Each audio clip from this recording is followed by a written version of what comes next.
In this video, I will be discussing growth, growth hacking, and measuring growth. Growth hacking.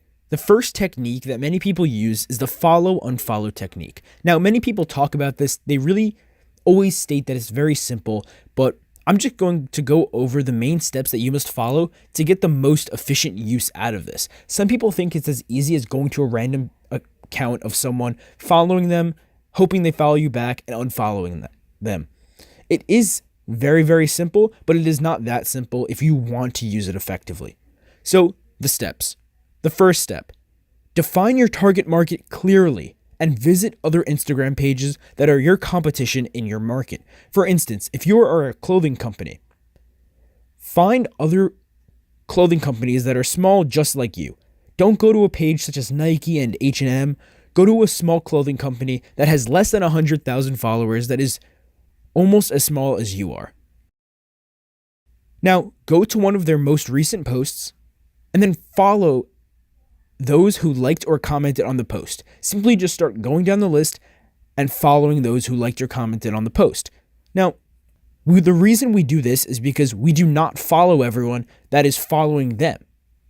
Now, this is very important because if this person has 100,000 followers and we start following everyone who's following them, for all we know, 50% of those followers could be inactive.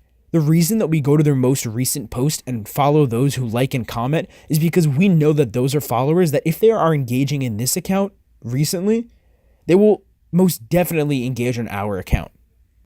Now, continued. This is the simplest organic method known to date, but it won't guarantee that every new follower is active or that every new follower will always like your post or follow you back. So this is something that you must keep in mind because this is the reason why organic growth is so difficult.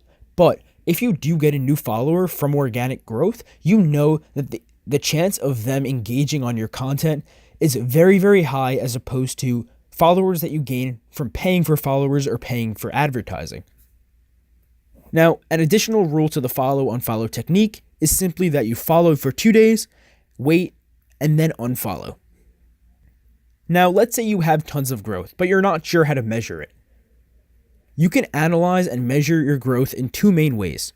One, you can use Instagram's business tools. If you converted your account to an Instagram business account, you can actually view the growth and the engagement rates of likes, comments, etc. on your page. But if you are not an Instagram business page and you used your brand for a personal account, you can use Social Blade. Now, Social Blade is a great website that I found, and you can use it once again to have clear-cut information based on measuring and analyzing your growth.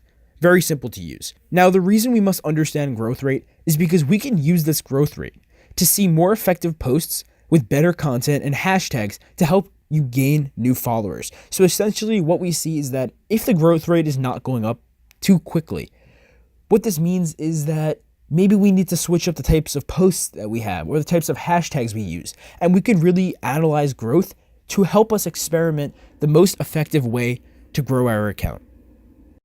Thank you, and join me in our next video in which I will conclude the lecture series.